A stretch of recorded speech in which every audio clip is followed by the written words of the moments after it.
Nation who forgets its defenders, itself shall be forgotten.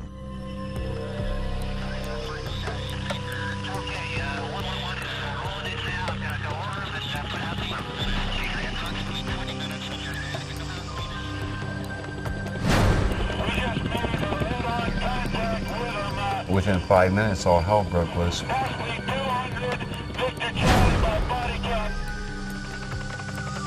What kept me alive was the mercy of God. And there was a lot of bloodshed and a lot of wounded soldiers that day. We didn't know which one of us was going to die next. The bodies were laying there, and we wanted to get them back. And everybody that's caught in their circle, they're going to kill.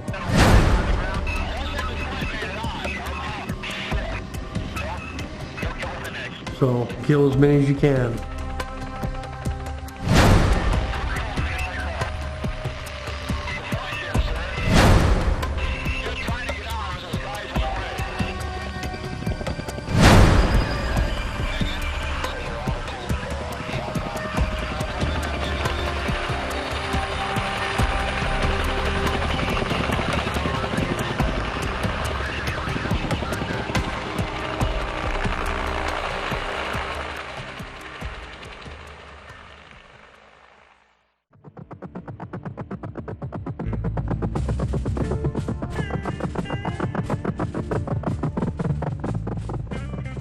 Back in the 50s, it was like, when my son grows up, he's going to the military. He's gonna be somebody.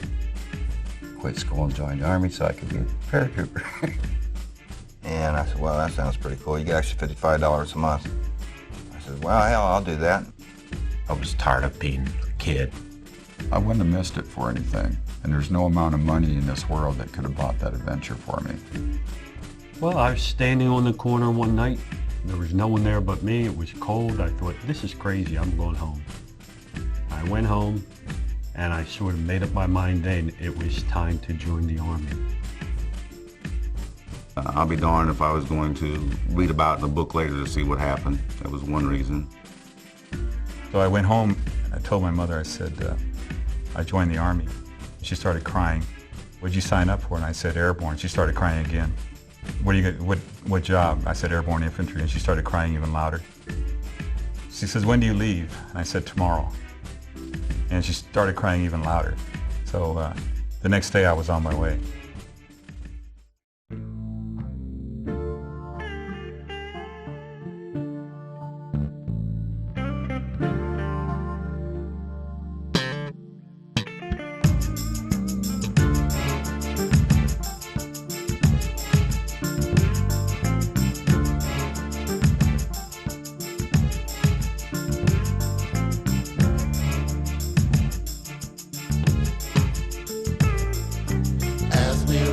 San Francisco, fall was in the air. Young people were coming, they had flowers in their hair. But for me, the hippie scene was not meant to be.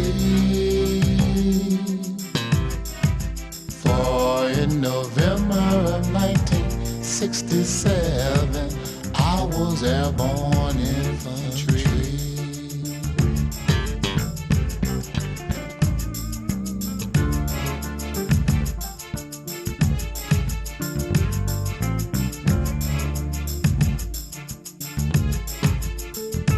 It was hard and Benoit.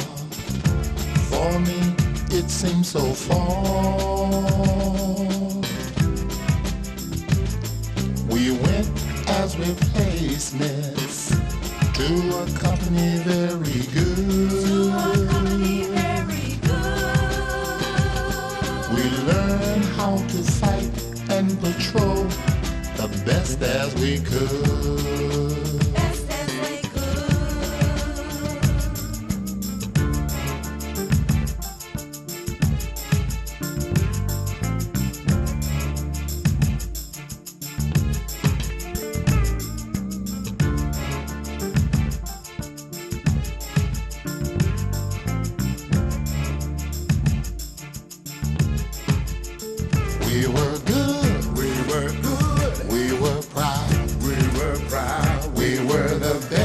that could ever be. Patrolling the hills of Dak To, we were airborne infantry. And say, home is where you dig it. Home is where you dig it.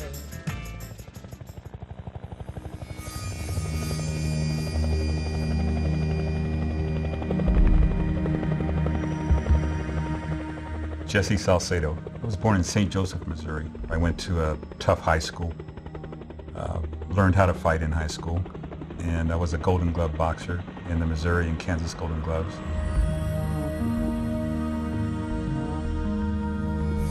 I enjoyed boxing. When I was in school, I couldn't get anybody to fight me, and there were plenty of them out there in the Golden Gloves.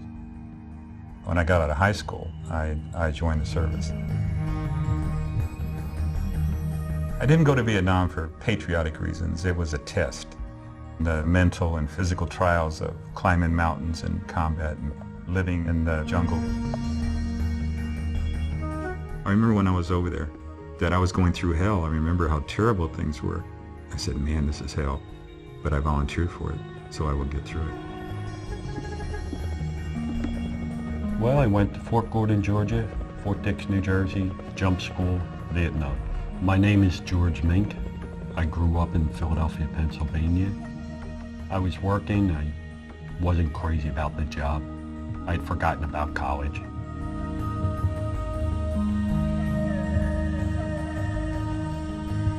When you're 19, you're invincible. You're not going to get killed. Every one of us went into harm's way to take care of our friends. I don't remember anyone who had ever seen their friends killed having any regrets about killing enemy soldiers. Except maybe there weren't enough of them. I shoved it all inside my rucksack. Every single thing they gave me, I shoved inside there. Some guy grabbed me before we went out patrol and said, man, you can't carry all that. You don't need all that. You don't need this, you don't need that, you don't need this, you don't need that, you need more of this. There was ammo. You don't need this, and he threw all kinds of stuff away, and he says, now you're ready to go. Vic Marciano, born in Bronx, New York, November 17th, 1948. Catholic school, altar boy. Played Little League. Summertime, there were always big picnics with the family, you know, pig roast and things like that. I told my mother I was going to enlist in the service, and I needed her signature because I was 17. And she felt the need to call my father, and my father says, there's a war going on. And that was the first I heard of it. I didn't know there was a war going on. But at that time, you know, I said, wow, you know, can't be that bad of a war, I haven't heard anything about it.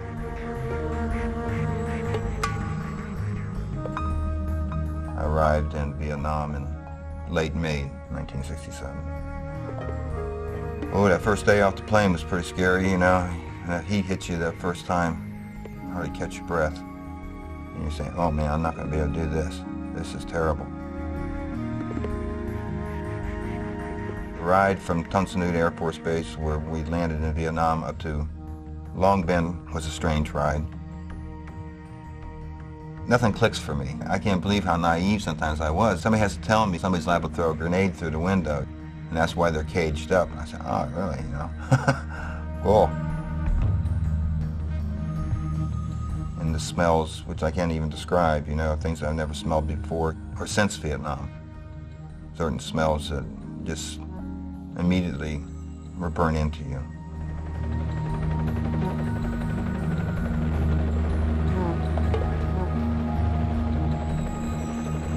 When I stepped off that commercial airliner in Bien Hoa, the fragrance of South Vietnam hit me. My name is Larry Speed, and I was born in Des Moines, Iowa.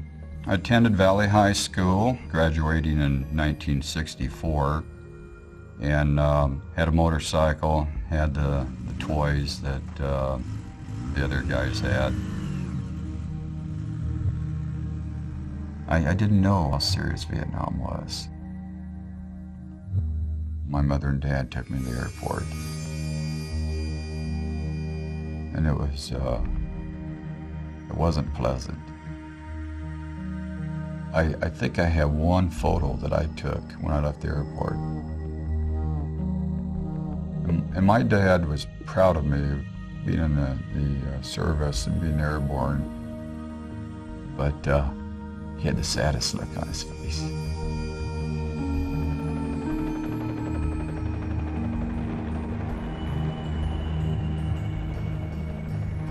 The day that I arrived in Vietnam, I had a friend take a picture of me in the 70th Replacement Center. I was so proud because I was loaded down with my rucksack and holding an M16.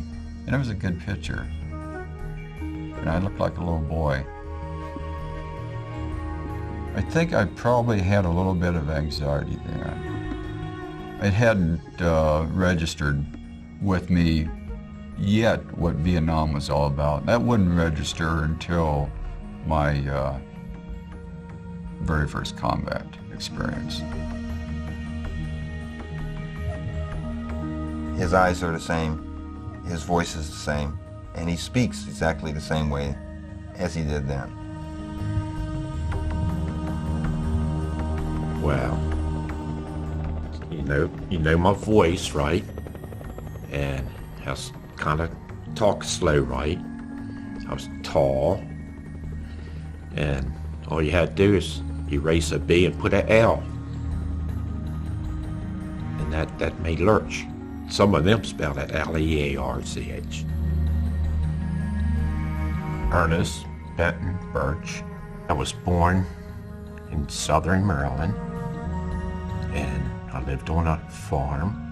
2 older sisters and a younger brother, all in 5 years.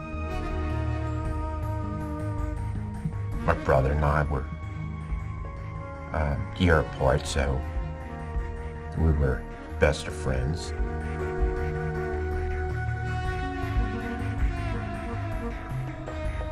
I was in Fort Bragg, been there I don't know how long, and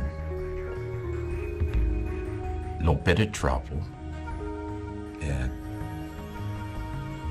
I thought if I took that little short that they would forget about things and I'll be out of sight, out of mind. So I took a short for Vietnam.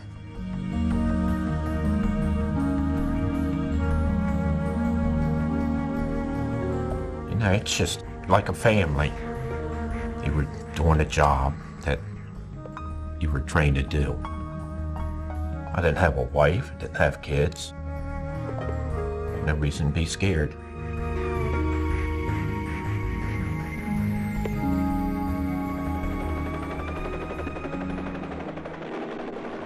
The 173rd Airborne Brigade. 173rd. 173rd Airborne. In jump school, I heard about the 173rd. They went in there in 1965. They had a great reputation for being the best. The 173rd were volunteers. We went out there and volunteered to put our life on the line. I had an older brother. Well, he was airborne. That was a tradition that I wanted to follow. I wanted to be like my brother. Always looked up to him. I knew very little about the 173rd. Like I said, there was a couple guys that came back, and I saw the patches of 173rd. Still didn't know anything about their history or anything about the unit itself. It wasn't until I finally got with the 173rd that I realized what a great unit they were. I'm proud I served with these great men that are here today and the ones that died. I was a paratrooper.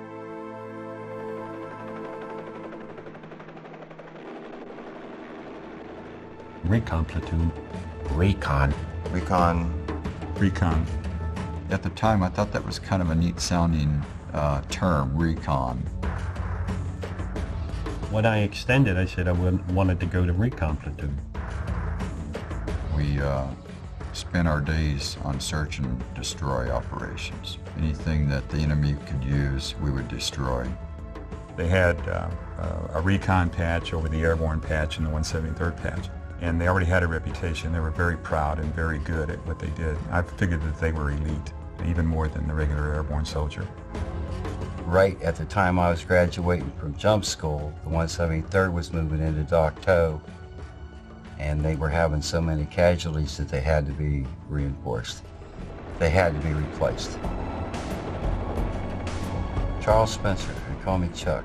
I don't know, I was young and crazy, and it didn't bother me that much. I was 18, I turned 19 in December after I got there. I ended up turning 19, 20, and 21. Spent 3 birthdays in them altogether.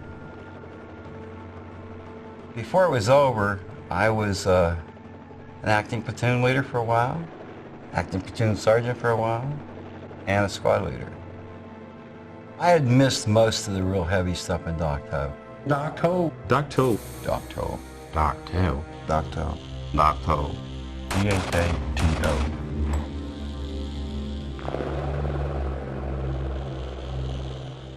The Battle of Dak To was extremely intense.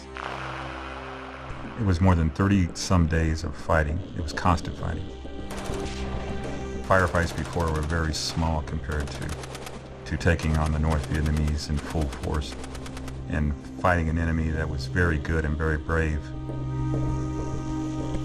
The day of November 11th of '67, it was just an accident waiting to happen. The NVA were entrenched on these hills, and we'd had contact with them the days prior to this. There were smaller skirmishes. We found bodies, and we found where 500-pound bombs had struck. It was a terrible firefight because I don't even remember the details, but I remember the aftermath. And the aftermath was that 6 Recon guys were killed, and 3 bodies were missing. The captain at the time was determined to say, we will find the bodies, we'll not leave here. I think we searched for 3 days for the bodies. I counted 142 bodies that day of North Vietnamese, and I counted them over and over and over again all day long, looking for one more body to try to make up for my 6 Recon friends.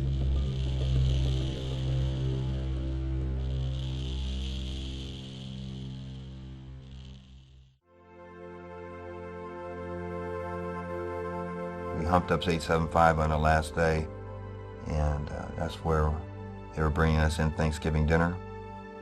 And this was a terrible day, the one that sticks in my mind, and Jesse's mind, and a lot of other guys' minds too. The bodies were still up on 875. As they brought in the hot food for us, we had to load the bodies onto the Chinooks to take them out of there, where they set the hot food line up, and then we were supposed to go eat our Thanksgiving dinner. That was near impossible to do, because we're talking 100 bodies in body bags, and some not in body bags that need to be put in body bags, to put them on helicopters to remove them from that area. And that wasn't, that's the most dead people I've ever seen at one time, and I don't ever want to see that again. Who wins the battle, you know, is by how many's dead or by taking the hill. I felt very bad. It was very difficult for me to see so many Americans dead, because I've never seen so many Americans dead before.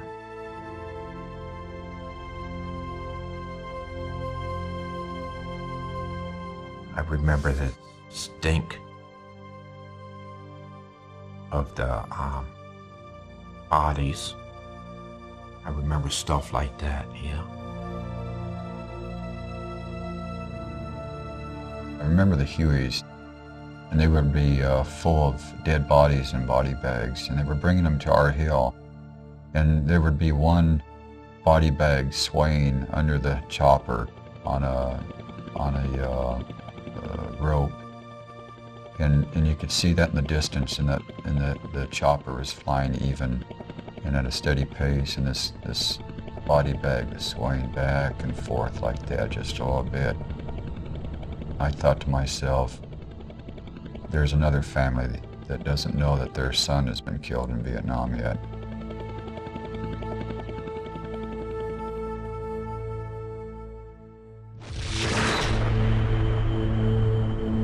was Recon, and then they took 15 guys from each rifle company, and I think a few rear echelon other guys, and say all the misfits they could find, and they formed Delta Company. Delta Company. Delta Company. Delta Company. Delta Company. In September of '67. We were still in Recon Platoon, and we came back from an overnight patrol. When we went out, there wasn't a Delta Company.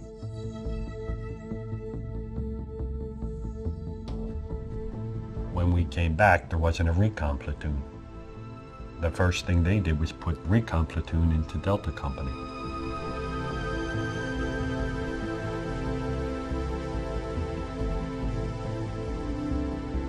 So Tom has only impressed me as somebody brave and eager.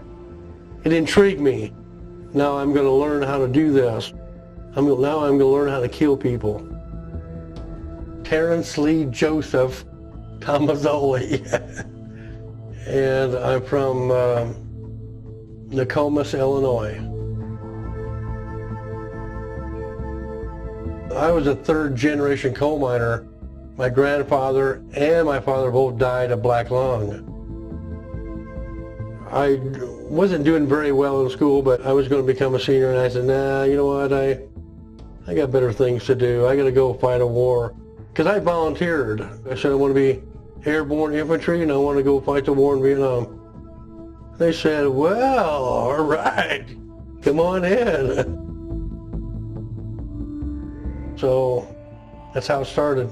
The chances of us surviving is not good. The infantry has to go out and kill the enemy, so your chances are probably 50-50. That's not very good.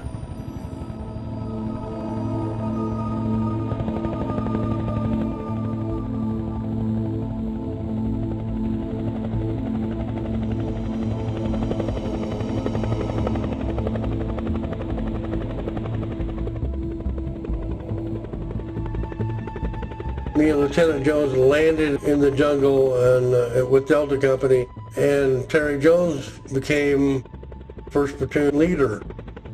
He graduated at the top of the class, and now he's going to lead a whole platoon of men.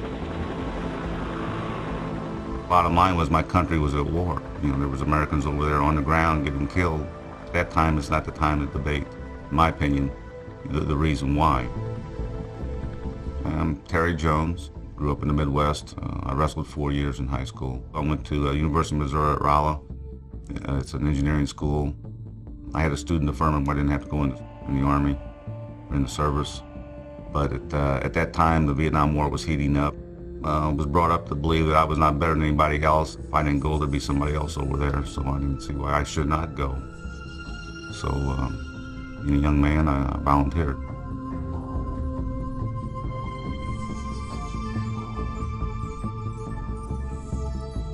I came in and took over this platoon right around the 1st, 2nd of December. The guys that were there had all just survived the big battles up in Dak To. I've been through a lot of lieutenants by then. He was smart. He was smart enough to listen to the old guys.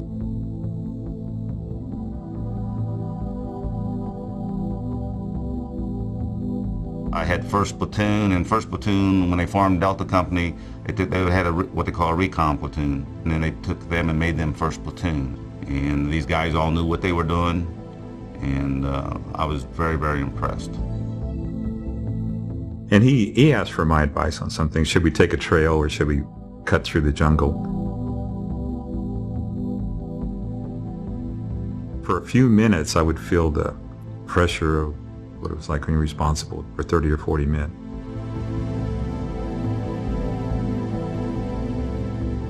Oh, Jonesy was an ace. Tomazoli came out with him. They were the two new guys together. Two new guys you can take care of. If they sent us a squad of new guys, that would have been a serious problem, because you can't take care of that many people at once.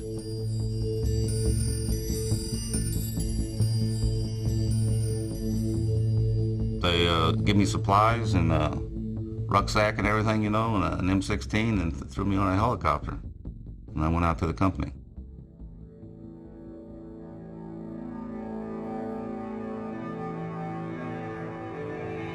The jungle was a very horrible place to live in.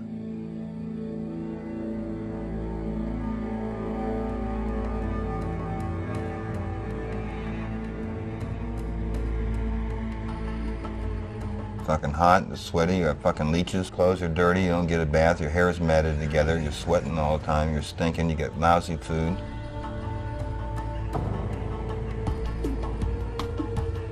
The terrain, the snakes, the cold, icy ground.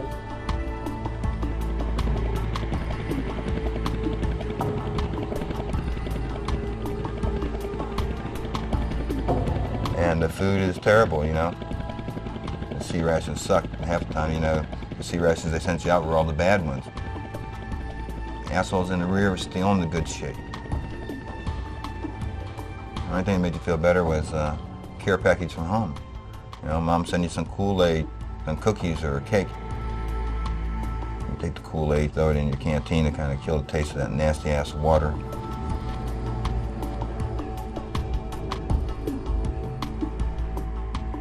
FNG. Fucking new guy.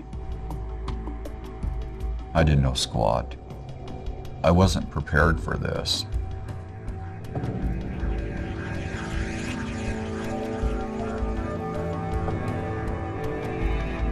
I was the fucking new guy. Very green lieutenant. Whenever the shooting would start, everybody would look at me. What do you want us to do? That was from square one. It's a different world. When you're brand new, you're just scared. It took me 3 or 4 firefights before I could function, before I could see the enemy, think about what I'm doing. We'd shoot back, but we didn't know what we were shooting at. All I know is these guys were there. They had dirty, nasty-looking boots and dirty, nasty-looking fatigues, and everything I had was nice and shiny. I looked at them as, if they're dirty and nasty, then they must have been here for a while. If they're green and shiny, then they must have just got here.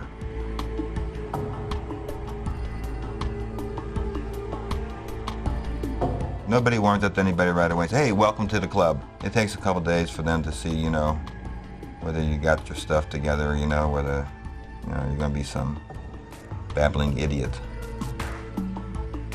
It was my first experience with combat, and it scared me. I made it to the wounded soldier. I just had a handful of dressings and bandages, and I realized then I didn't have enough. It was just overwhelming. I said, can we move him out of here? And about that time, there were some enemy rounds that rang out, pretty much answered my question.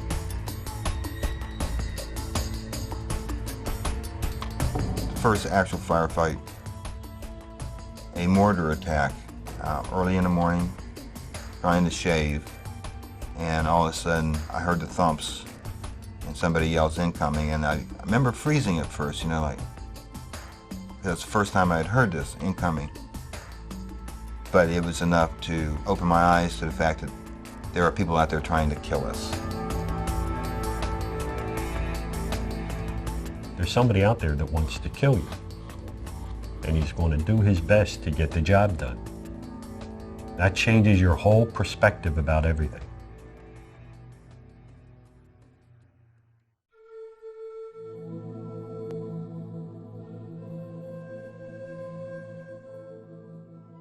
Depending on what unit you were in, if you were there a month, you were an old guy. Everybody that came in to the brigade in the end of October was an old guy by the end of November, if they were still alive. Lurch had been there for a couple of years. You know, he'd been there since '65. The first firefight, yeah, I knew I was getting shot at, but it didn't really scare me.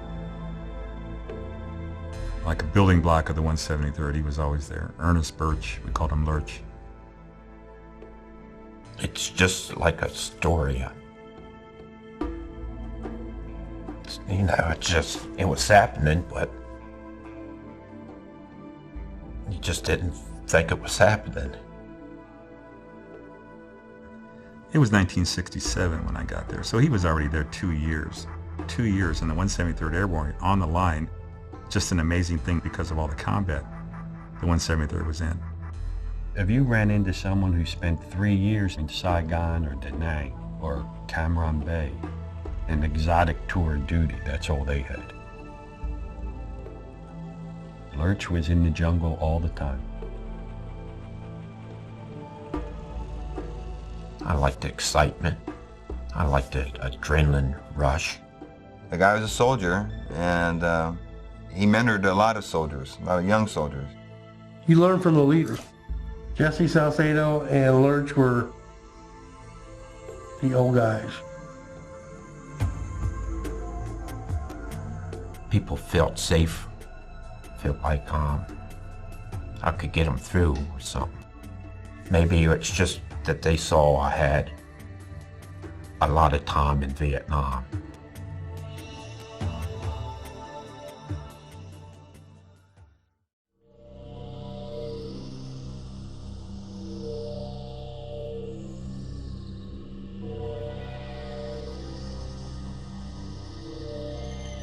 But then it registered. Then I knew what it was all about, even though I was still green. Making contact with the enemy. VC and VA. In Ohio, we rabbit hunted a lot. It was the same thing, except these rabbits had a rifle. Because they were going to kill me, I would have to kill them. Just like you going deer hunting. What was nice, they were shooting back. Find, engage, and kill the enemy. That was our. We're not going to find them if we don't get out and look for them. That was our purpose. Here you have to pull back, then you pull back. You hear you have to move forward, you move forward. You hear you got to flank, you flank. You continue to fire, you look for the enemy, and you just do the best you can. Check that mountaintop right there on the map. Kill them. Okay, kill all them. Mark it on the map. We killed so many. Next day, we'll try that other mountain. Kill them too. Go over there and kill all them. Kill them all. People would say afterwards, how can you kill somebody?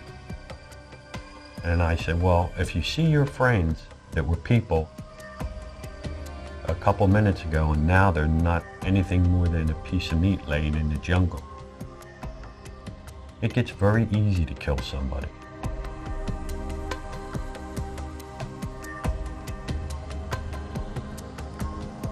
You want to get even for the people that killed your friends.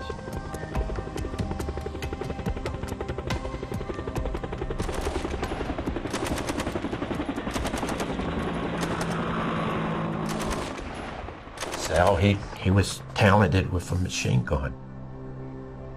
When the machine gun started firing, the enemy would put their head down. It was an extremely powerful weapon.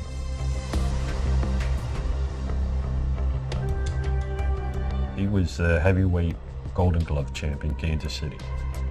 One member of his machine gun team went out in the middle of the night to drain his kidneys, and he did it right on Jesse. You're in the middle of the jungle and everything's quiet except for the jungle sounds. Then you hear this string of profanity that would make a drill sergeant blush. That's when Jesse realized what was happening to him.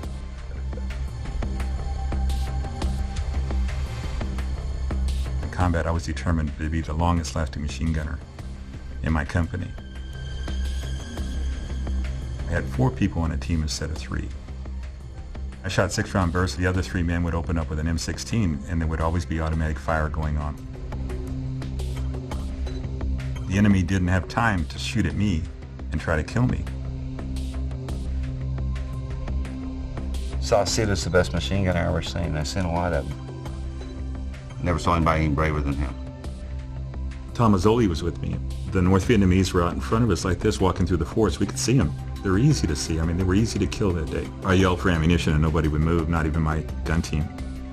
And Tom Mazzoli got up ran outside the perimeter. Under fire, he came back with two boxes of ammunition, 200 rounds each. I could hear bullets ping, ping, ping, and I'm in a clearing. Who can't pick me off, right? To me, it looked like he did a somersault, did a tumble. He said he tripped. You know, flipped through the air and feeding Jesse the ammo belt, running off a burst of incredible firepower, mowing everything down.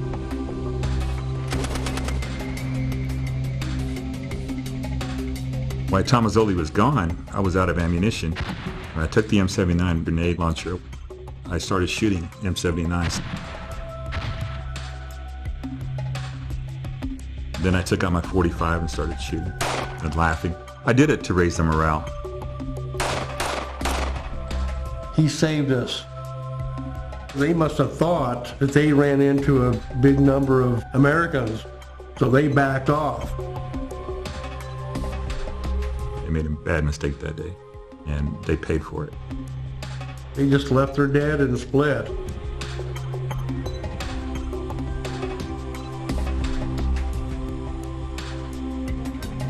My imagination was so good that I could visualize death, a shadow of me next to me, a soldier. And I could look out in the corner of my eye and he would be there and be my companion, my friend.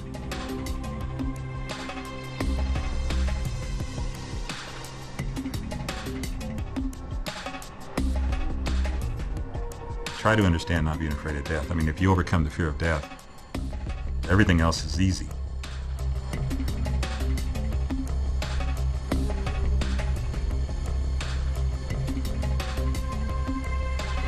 I'd heard later that on March 3rd, after he was reinforced with a machine gun from another company, they got in an argument over who was going to back out and who was going to stay there. So I was shot in the right arm, couldn't fire the machine gun, was firing a picked up M16 with his left hand, and told the other guy, "You're shorter than I am, go." That's how Cedar. I was trained in communication, not infantry. And when I went there, I knew everything.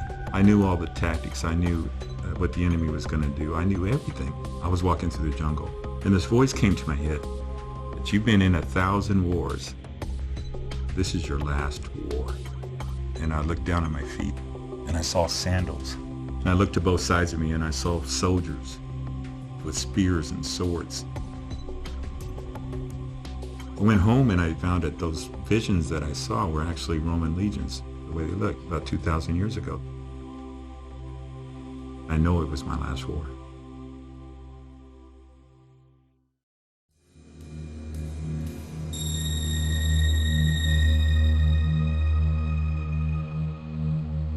Kofran was killed March 19th.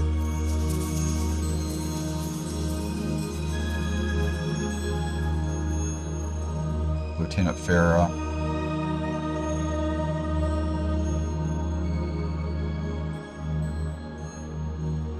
Holmes, Brown, Knockadil, Ducker, Latman.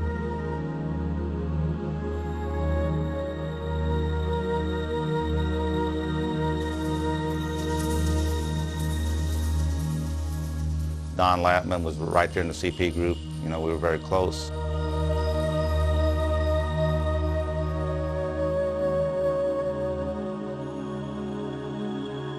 On his helmet he wrote, "Machine gun made."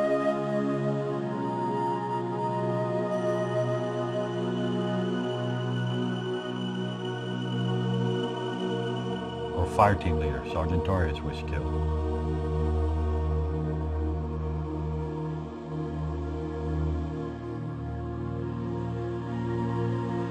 Tom Ramey, Tommy Pope, Larry Sane, John Gunther, Henry Chester, Harry Ellis, Ernie Young.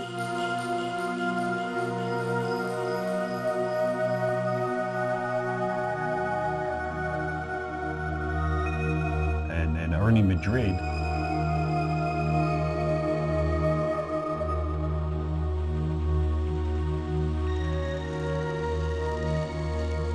Staff Sergeant Ronald Ducker. This one didn't come back.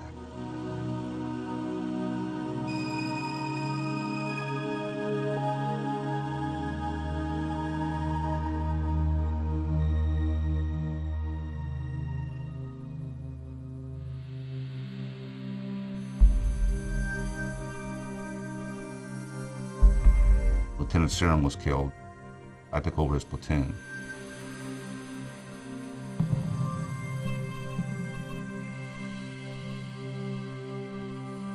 March 15th, John Gunther, Henry Chester, Harry Ellis, Ernie Young, Tommy Pope, and Patrick Lucero. Some of these guys were the new guys. They haven't even been in the jungle a couple weeks. And a sniper got them.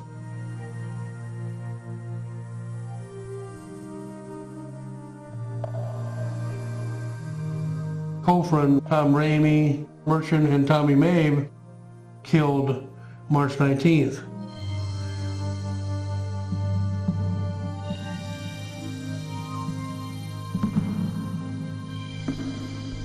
Lieutenant Farrell, he jumped over the log to go behind a tree.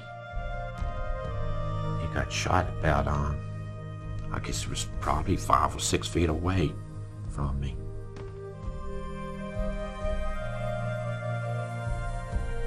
When he got killed, it's like losing the son.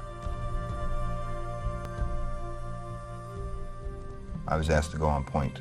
I didn't feel comfortable, you know. I kind of was still in R&R mode. And that's where my head was. My head was not on the trail. As Ernie Madrid said, he'd take point. Ernie and I were tight. We were best friends. Ernie was part Navajo and part Mexican. He used to say to me every morning, I'd see him, Yetahete, which he told me meant, hello, my friend. And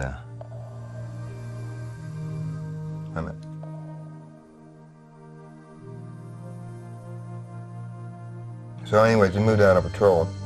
Ernie took point. The firefight broke out.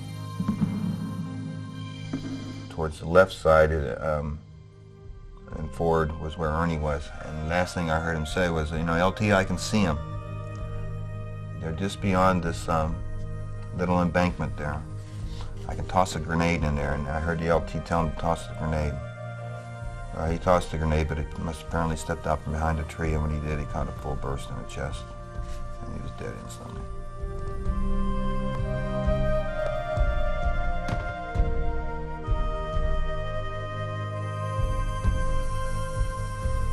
After March 3rd, learning the fact that your best friend had been killed, 2, 3, 4, 5 of your best friends are now dead, that changed my whole life. And now, there's a number. Today, is it your day? Another day goes by. Today's your day? Nope. Another day, you never knew.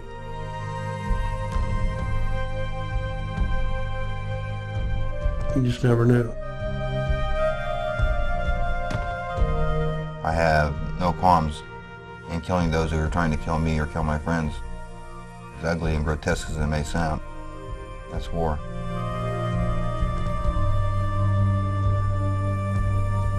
You deal with it and you go on and you survive or you die. He's dead, it don't mean nothing. Put him in a poncho liner, carry him up the hills, call a chopper, get him out of here. If you dwell on it, you're going to be the next man in the poncho liner. Don't mean nothing. A lot of guys just say that. Staff Sergeant Ronald Ducker.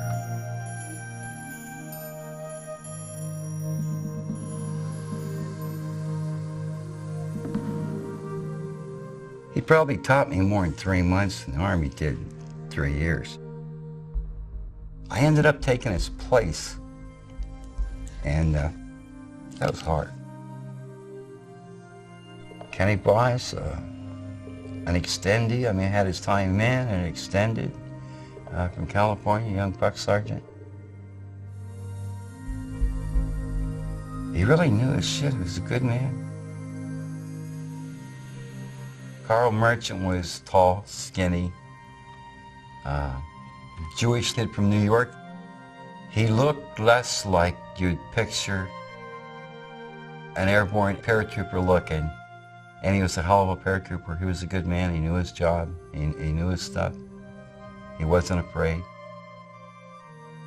If we got pulled to rear area or fire support base or somewhere, the chaplain could come out, they would hold a memorial for the guys we had lost. Just like you see in the movies, the upright rifle and the empty paratrooper's boots, and they'd have a service for them. In the field, you did the best you could. They had the bodies on a LZ we'd cut out, and they didn't take the bodies out till the next day. They took the wounded out. It got dark, they left the bodies overnight, and the platoon, 1, 2 at a time, would go up and pay our respects. Everybody took a turn. I cried when I counted those 142 bodies and looked for my buddies for 3 days and did those things because we were very, very close. And I did my mourning then.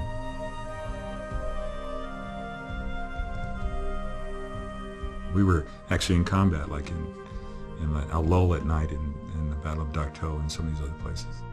We could be talking to each other and talking, really how much we love each other and how much we would die for each other and cry.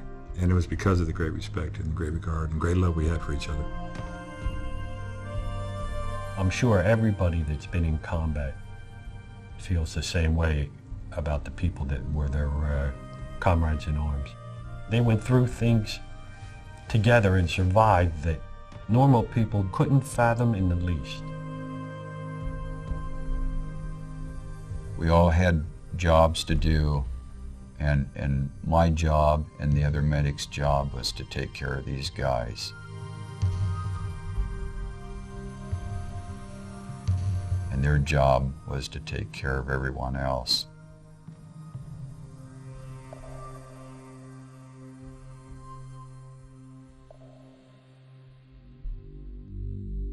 Kenny buys. Kenny buys. Kenny buys? Kenny buys.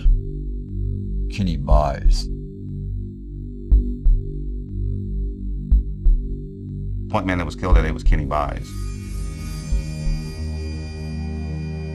Just a California surfer kid. Tan, very good looking. Kenny was one of the first guys that came up to me when I was new in country and said, hey, don't worry about this. This is how you do this. This is how you do that. And that's how I knew Kenny buys. Kenny Buys is my best friend in Vietnam. Kenny Buys was a soldier's soldier. With him, Lurch, and Jesse Salcedo, they were the backbone, and all of a sudden he's gone. He was a sharp-looking soldier. When he put his gear on, he looked good. Everything was in place. Kenny Buys always carried a silver spoon in his pocket. Doc Speed had this silver spoon with blood on it. He said that belonged to Kenny Buys. It was just one of those things. Everybody knew Kenny had a silver spoon. And he always had a drive-on rag. It's a triangular bandage that the medics carried. They're good for head wounds because of the way they're shaped. He was unique. He had a little style, had a little class to him. Bottom of that triangle is the tail. On this tail, it said buys. And it may have said K-buys, I'm not sure, but it said buys. And so they were a hot commodity. So the medics were always asked, hey Doc, you got a drive-on rag? And yeah, we had drive-on rags. If you had to have a profile of a soldier in Vietnam, it would be Kenny Buys. There was nobody better in Vietnam walking point. Every time his fire team had point, he himself would walk point. He could put one of his men on it. To be on point, you got to be pretty sharp. You have to listen. Point man was the first man that was out on patrol or taking the platoon or the squad or the company through the jungle. Kenny Buys pulled point that day.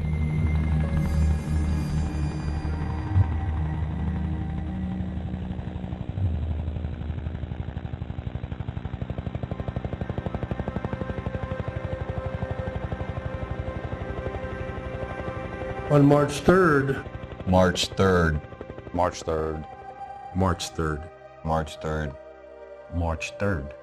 Of '68, I started recording the names of soldiers in D Company that were killed, died of wounds, and wounded in action.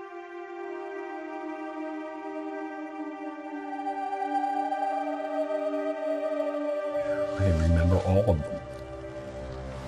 Ducker, Knockadell, Doc Latman, Brown, Buys.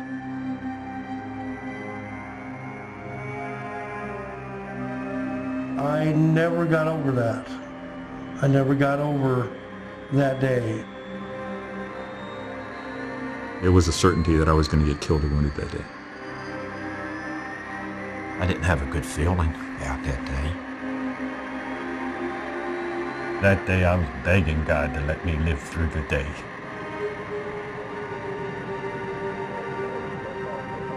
Bad day.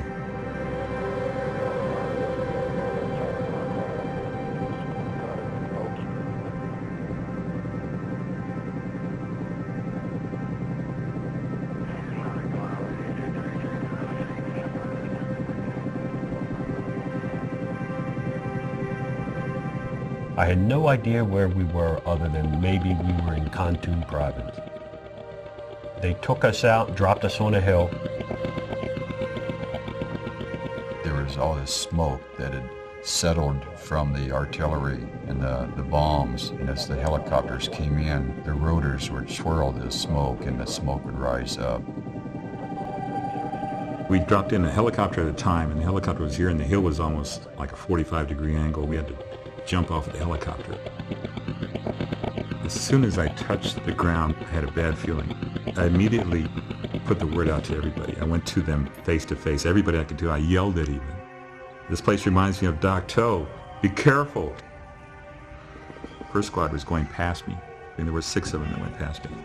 Knockadell, Ducker, Latman, Holmes, Brown, Kenny Buys. When I saw them, I knew that they were going to die.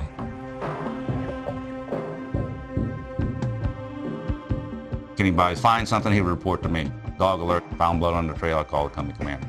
And I got the same message, continue on, continue on. So that's the message I give Kenny, drive on. The ridgeline got very narrow. It fell down steeply on both sides, very steep. There was an intersecting trail. In fact, I believe it's on this map. Right here, the trail is still even on this map. And Kenny called me on the radio, looked like at least 100 men had used this trail, this intersecting trail, in the last 24 hours. I didn't see it was that important to go up and just look at this trail, and I said, I'll see it when I cross it, and told him to drive on. Well, right after that, I heard an M16 open up. I had a big Kenny. He was on top of him, and they waited for him.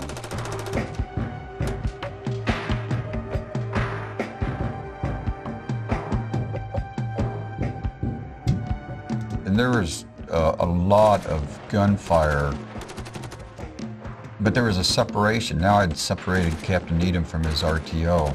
The RTO was to my left flank, and Cap Needham was to my right flank, and there was just a short distance between. I could have almost reached out and touched the RTO, but his radio was between us.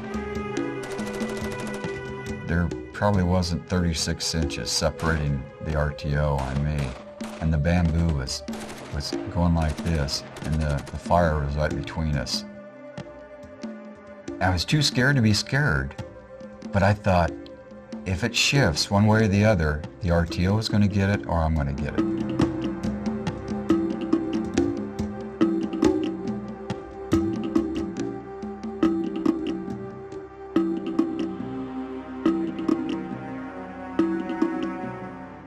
The firefight started, and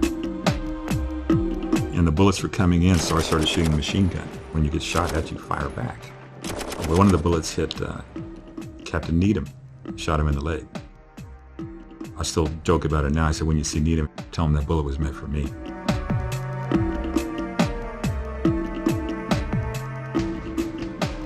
So everybody in front of me, straight ahead, was hit. I ordered Jesse to crawl up to the point element. So I immediately took my machine gun and started going up front. Warmer, he was in a battle that I missed, and he said I had to crawl over my buddies' bodies. And the thought went through my head, the thought only. I haven't done that. Brown and Holmes were two guys that stuck together like this all the time. And Brown was still alive, and I saw his eyes, and the last person he saw was me. And I crawled over both of their bodies.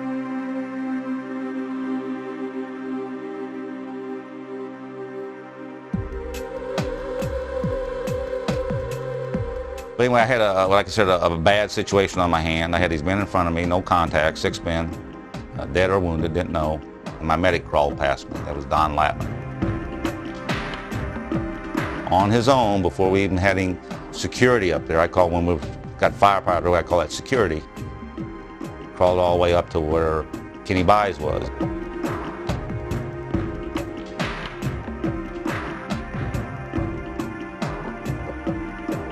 Died on him. So we were engaged in this firefight for quite some time, 20, 30 minutes. We started getting hit with some indirect fire. This other gun team, they were running back to the rear because of the mortars coming in. And I yelled at them to stop, and I was an officer of the United States Army, you know, and they heard me, and they continued to go. And I thought about shooting them. I thought about doing it. Now that we're many years beyond that, I am tickled to death. No, I mean, I won't want to, no, I'm tickled to death I didn't do that, but back then, I'm talking about the way I was back then, as a 21-year-old combat platoon leader. You know, this was the thoughts I had. So I came up with this plan. I told Ducker, I says, we'll throw smoke, a lot of smoke up there so they can't see you. We'll put a high volume of fire, and you drag them back. Told Jesse what was going on. He kept on the gun, you know, burst, moving it around. And I saw him in the smoke. I saw him pulling back the bodies.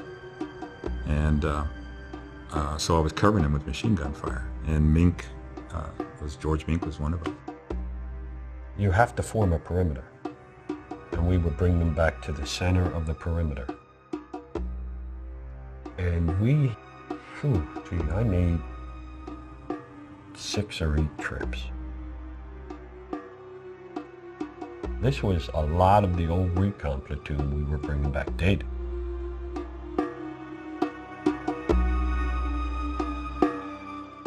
Fellas I thought would never die.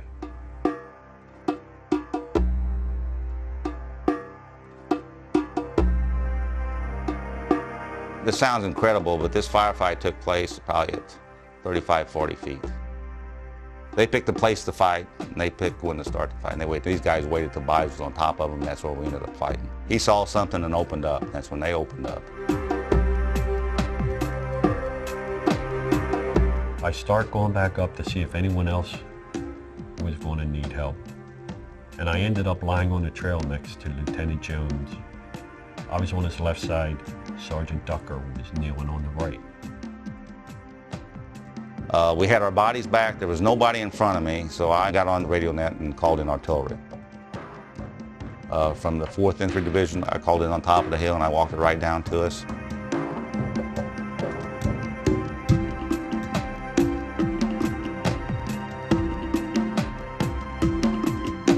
When you say fire for effect, you get a barrage from the 6 guns. And when I said fire for effect, a round came in awfully close to us. One of their guns was off that day. I went like this. That's what they train you to do. Cross your legs, and you're on the ground. And you do that to protect your neck from any shrapnel.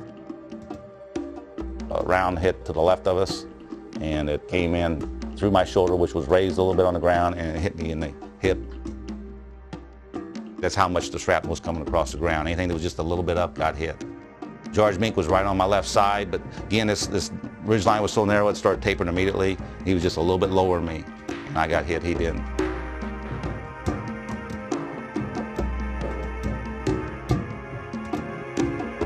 We had incoming rounds, and I just buried my face into the dirt. And Lieutenant Jones started screaming and squirming, and I looked around and saw a large hole in his back. Tremendous pain. I just had blood just gushing out of my mouth immediately. And I started squirming around the ground. I was trying to get away from the pain. And George grabbed me and said, "Take it easy, Lieutenant."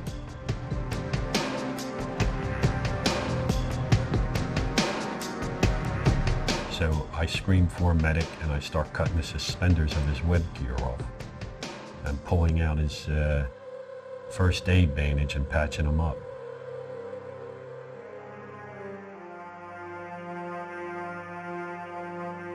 The medic got there, looked over to our right and said, "Sergeant Ducker's dead."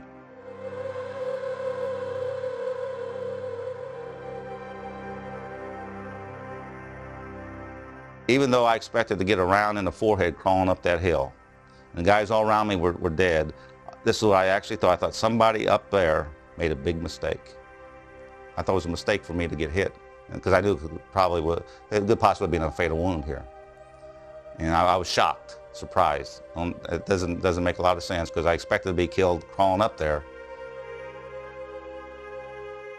And then right away there was a medic there, I think his name was Santos, and him and Mink bandaged me up, propped me up against a tree, and I was laying there, and after a while I noticed a stinging down here. Why it got hit down here, and they hadn't, this wound was so bad that they hadn't noticed this other one. That's where all this blood come from, it was running down my leg. And there was another guy there in the perimeter that was helping take care of the wounded, and I told him, he went to get Doc Speed.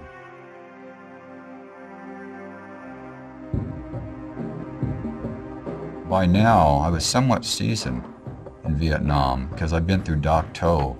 Now I carried a battle bag, and it was an old C4 bag that they carried plastic explosives in. And in that bag I had scissors, and I had battle dressings, I had battle bandages, and I had serum of albumin, and that's all. I didn't have any medicine. I didn't need any morphine at the time. I didn't need any penicillin. I didn't need any tetracycline. Because you didn't use that in the battle. You used dressings and bandages and scissors. I remember him coming over and he looked at me and he goes, "Oh my God." And he had a gaping frag wound in his shoulder big enough for me to stick my hand in it. And I wrote him off for dead. And I thought that he would surely die.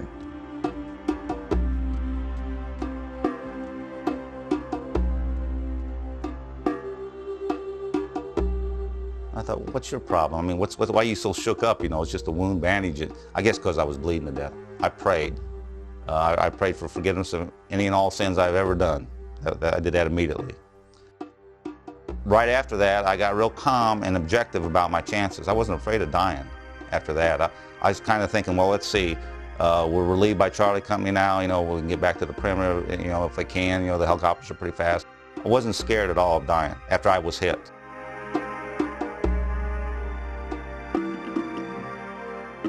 I ended up on the trail, the last place I wanted to be, because that's where everybody was getting killed. And I was thinking, oh man, I'm on the trail. And I tried to get off of the trail. And the jungle was like a wall, it was solid, and I couldn't even do it. I couldn't even lean on the side, I couldn't do anything. So I made a decision to be on my knees and to fire with my machine gun. And nurse said there's two right there, and there was a bush in front of me. And I thought I shot where he was pointing, but he said, you missed. And a few seconds afterwards, on my left-hand side, a volley of bullets came in, and about 6 bullets went between my legs, on both sides of my legs, and then one of them bounced off the ground and hit me in the arm, shot me in the arm. That's the scar, yeah. Next thing I know, the machine gun's over there, and I'm back here, and like 8 feet away from the machine gun. And I didn't know how I got that far away from the machine gun from a gunshot wound, but it blew me back about 8 feet. I said, I'm hit. Even when all the battles that I've been through and everything, and death is all around you, when you actually get shot, it surprises you.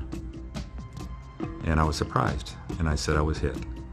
And I picked up the machine gun, and I continued firing until I ran out of ammunition.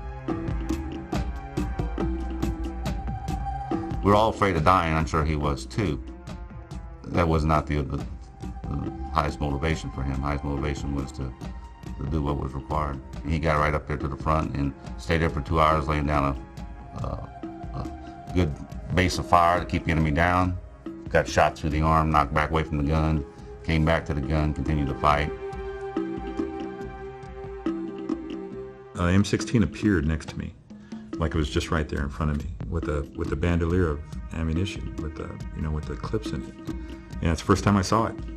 So I picked it up, and I sat there and waited. I was not told to withdraw yet, and I heard noises in front of me. And I sat there and I waited as long as I could possibly wait, and I felt the noise was right on top of me. And when that happened, I opened up with the M16 with the whole clip. And everything got quiet. The noises weren't there anymore. Then I tried to reload, and this arm was stiff and it couldn't move anymore, and I was in pain. And I pulled out a clip and I dropped this clip out of the M16, and I used my knee to put another clip in, pulled the thing back, and I sat there and waited.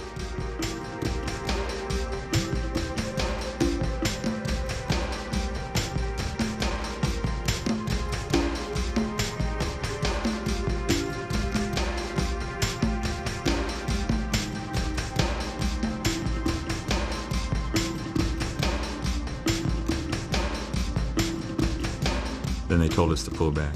The short round of artillery already came in and killed Ducker and wounded Lieutenant Jones. And they said pull back, so I pulled back. And as I was coming back, I saw Lieutenant Jones against a tree, and he was white as a sheet, and he was full of holes. And he looked like he was gonna die that day. And I stooped down and I said, how are you? Are you gonna be okay? And he said, don't worry about me. He says, how are the men? And I thought that was an extremely unselfish thing to say at that time. Several things I remember while I was propped up there against that tree. One was Jesse Salcedo's gun team came by. And I remember one of his guys got right in my face about that far away, just stared at my eyes, didn't say anything, moved on. And I thought, well, you son of a gun, you just want to take a good look at me before I die. Jesse was concerned, and he asked me, about how I was doing. I responded to that. The thing that really moved me was the company commander's RTO, radio telephone operator. He was a big guy, and he wanted to come to my platoon real bad. And he came by, and I had all this blood still coming out of my mouth, nose, and he had a green bandana like that he wore around his neck, and there was no PX out there. We didn't have any supplies. You couldn't get resupplied with anything. So what few personal items you had were important to you. And he took it off. He wiped the blood off my mouth and nose and stuck it in my hand. And I really, I thought, what a kind act. It really impressed me. I really appreciated that, for him to give that up. And so the couple guys real quick chopped some sticks, and somebody had a poncho and they made a litter. When I got to the battalion perimeter, there was all kinds of help. Guys that were there ran over, got the litter. The guys looking down, one of them said, look, he's not breathing. And I wanted to say, I'm okay. I could see and hear, but I couldn't speak. And I was fading in and out. I remember when the helicopter came in, one of the big black soldiers was standing there, and he took whatever he had, his shirt or whatever. He tried to shield me from all the debris from the helicopter coming in. And I thought to myself, how ironic this was. It just a few minutes ago, people I didn't know were doing everything they could in this world to kill me. And here's people that I don't know doing everything they can to be kind to me and save my life. Chopper came in. I guess I must have been the only casualty left because they put me on it by myself. It was not a Medevac chopper. It was just a regular Huey. Pilot, co-pilot, 2 door gunners. And I might as well have been a carton of sea rations. I mean, they were not medics. They ignored me. They did their job. They flew the helicopter and the door gunners looked out the doors. I just laid there.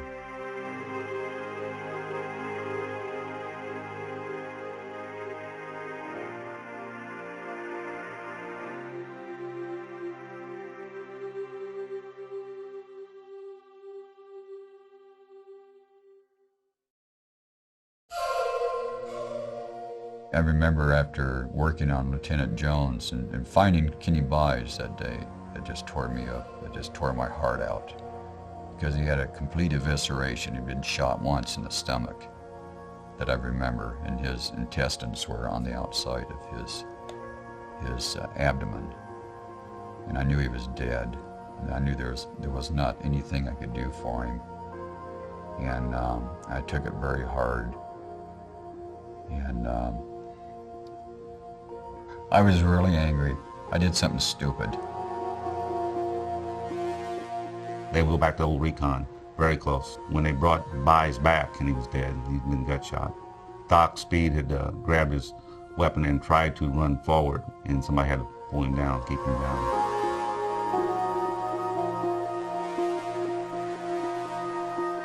And then the next thing I knew, they brought Kenny Byes' body back from the ridge, down from the ridge. And I remember being at Kenny's side, and And it was kind of just all over with for me at that point. You know, I wasn't injured, but seeing Kenny dead, then it was, to me, it was all over with.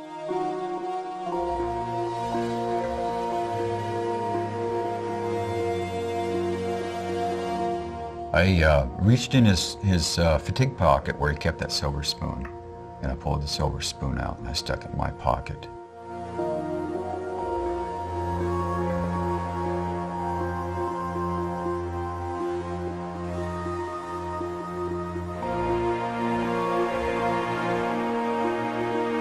Charlie was the only one that made it, and I was the only other one. I was gone, but now there's two left. Chuck Spencer, he would do anything that was required. He dug the holes, if he had guard duty, he'd be awake, anything he had to do. After surviving a whole year in Vietnam, got back to stateside, and he volunteered and went back for another year. Now that speaks for itself. March 3rd, he didn't go up the hill with us, he stayed back to dig the holes. That day, I don't know why, but it was my turn. I was one of the guys who was left back in that area to dig holes, and the platoon got ate up. All I got to see was the results later. I got off the chopper and I was walking through the compound, and I run in to one of the guys I know, and he says, I better tell you, first squad didn't make it. First squad was gone. And if I hadn't been on R&R, I would have went too.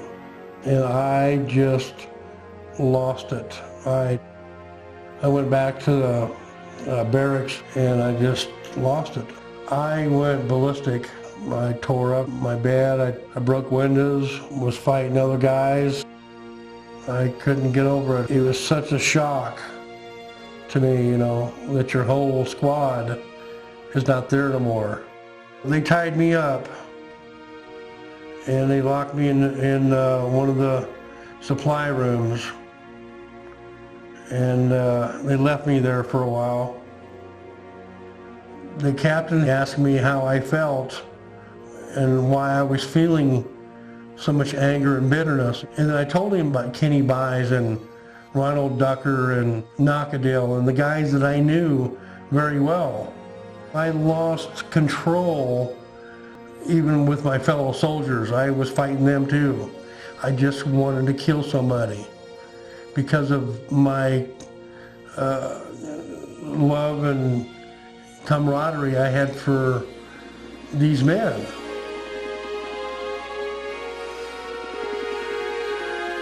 He says, what do you want to do?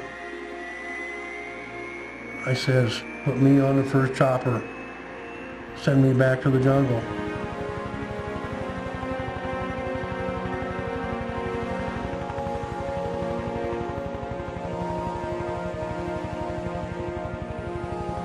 He put me back in the jungle the next day. So I was ready. That's what I wanted to do. After March 3rd, well, my last 12 days in the field, we made contact 11 times.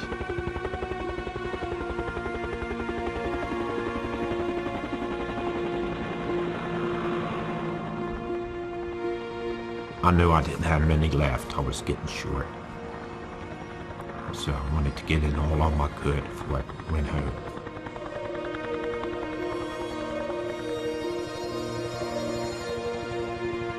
After March 3rd, I was never the same. That changed my whole life.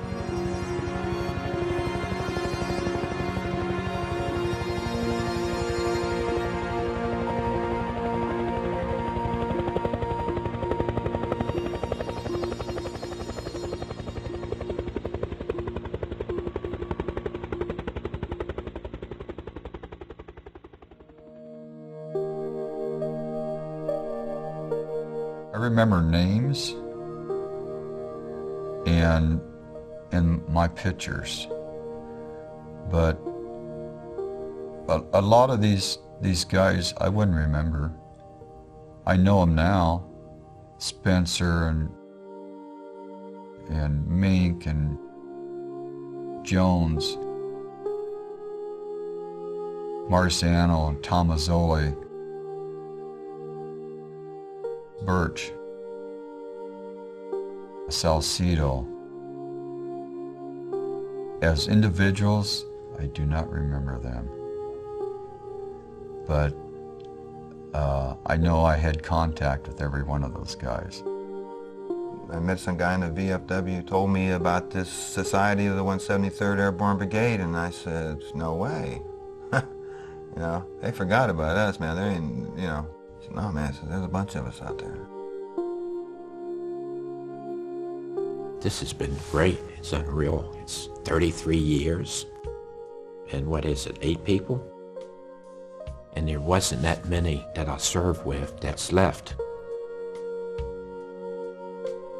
And a lot of them were killed, yeah. It's not that it's not painful when we get together, and it's not stressful when we start to remember some of these things. This is a stressful thing, and it's not a, you know, there's a mixture of stress and happiness at the same time. These things only happen once a year, so sometimes I'm very happy it only happens once a year, because it takes me a year to get over it, you know, once we leave each other, because then there's periods of time that I don't want to talk to another Vietnam vet, you know, and there's times that I really feel like I need to talk to them, or they need to talk to me. Sometimes I call guys up and just say, I just need to hear your voice, man. I know you're alive. I used to always say I could count my friends on one hand, have fingers left over. I meant that. These guys, as I find them again, after all these years, I'm going to run out of fingers. I mean, I trust these guys with my life. I trust them with anything I had. I could never have this relationship with somebody I met that wasn't over there with us, because they didn't prove themselves the way these guys have. The people that come to these reunions are the people that you could rely on. They have nothing to be ashamed of what they did over there. Everybody here was a good soldier. We are like family. And it's a very special family. And not everybody's allowed into that type of family. And what you have to do to get into it, you really, if you had any sense, you wouldn't want to do.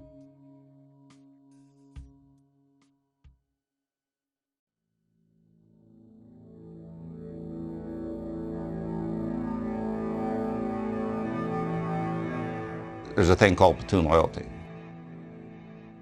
And you can call it platoon loyalty, but it's not platoon loyalty, it's platoon love. That's what it is. But back when you're 19 years old, you don't dare say you love another man.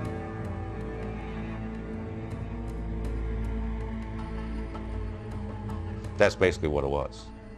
And when we got in these engagements, that was the biggest motivation, was trying to help the guys you love. When a lot of fellas came back, they were looked upon as war criminals.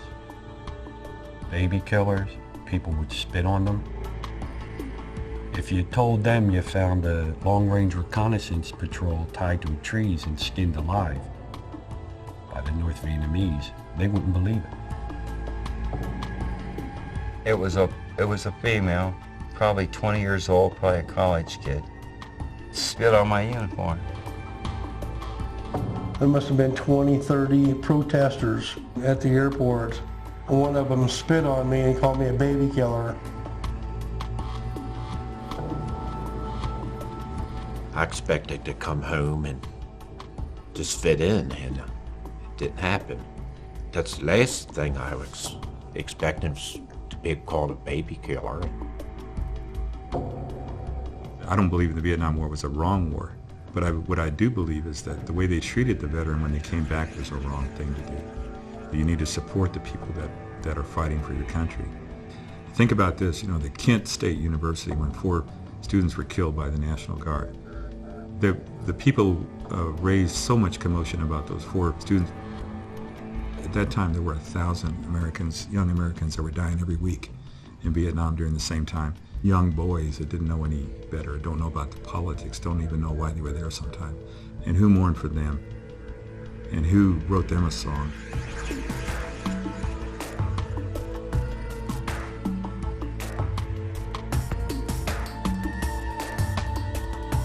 Nothing you're not going to do for the next guy over. There's nothing he's not going to do for you.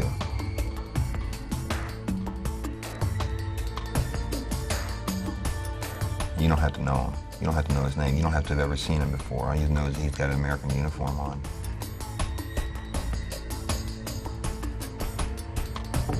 And if it puts you in a situation that you might die in, you know, that's your job. If you don't do your job, everybody's going to die.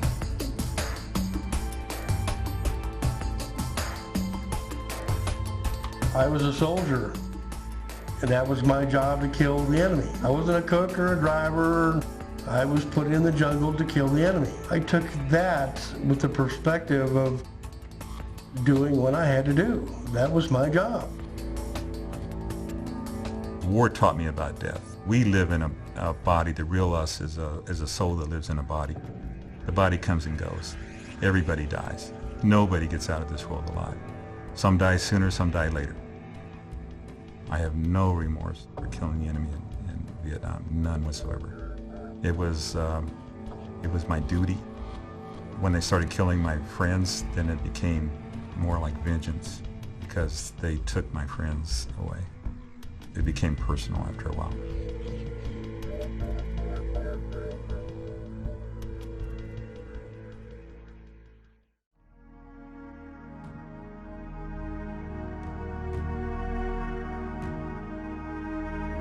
The most important thing in my life was to went to Vietnam and to be with these men, the ones that died, the ones that are here.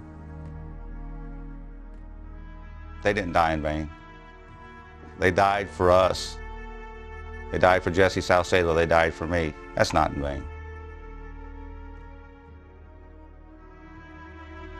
You say they died for Lyndon Johnson, they died for American flag, you're cheapening it. They died for the greatest thing you can die for, someone else. These guys are laying down their lives for the other men. The only reason we're putting Kenny Buys, Ronald Ducker, Donald Latman, Donald Knockadale, Frank Brown, Harold Holmes, Tommy May, Merchant on a pedestal because the law of physics, that two things can occupy the same space at one time. They took a bullet into a vital organ, strapped with a vital organ, you know. And even though they're gone, they experienced this. So I don't think their life was in vain. They experienced the same love, the same experiences that we had. They didn't miss out on that. They didn't get to experience life afterwards. But to be honest with you, life afterwards is nothing compared to the life we had there.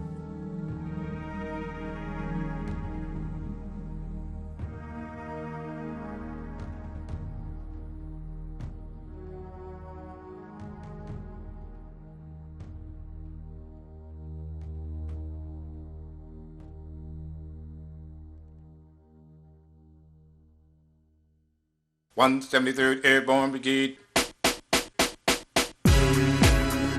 173rd Airborne. 173rd Airborne. 173rd Airborne. 173rd of the herd. The 173rd. Airborne Brigade, Airborne Brigade, Hopper all the way, all the way, all the way. You know they came from the rock, May 5th, 79, to punch out Ho Chi Minh's clock. Westmoreland's Fire Brigade, Vietnam Commander, Williamson leading the way. 173rd Airborne Brigade, you know the herd was the word. 173rd Airborne, 173rd Airborne, 173rd Airborne, 173rd. First time black troops in the name, May 5th, 65. Rochester adopted us then, Minnesota we love as our allies unite. Minnesota down under came over, the Kong was in for a fight. Bloody right, mate, bloody right. The herd was long thrusting pole. Battle of Dak To. Took the blade from the wing, expand its influence. If you heard of the herd, you knew the herd was the word. Now word up herd, 173rd Airborne, herd, 173rd Airborne, herd, 173rd Airborne, herd, 173rd. Outnumbered 7 to 1. Refused to be overrun. 43 started the fight. Only 10 stayed the night. Just 10, that's right. 13 KIAs died. Rest us thought Medevac is. He wore his medals with pride. Now let his words stay alive. May the deeds of valiant men not be forgotten. 173rd Airborne, 173rd Airborne, 173rd Airborne, 173rd. Command would stand in the door. Go away, 22nd, go, like they did once before. 44 at Corregidor, killer canopies. Next thing they killed was the enemy. Jump status still intact. 82nd Airborne seized to that. Third of the 319. Big guns was the herd's artillery. Talking about the 173rd. They call us the herd.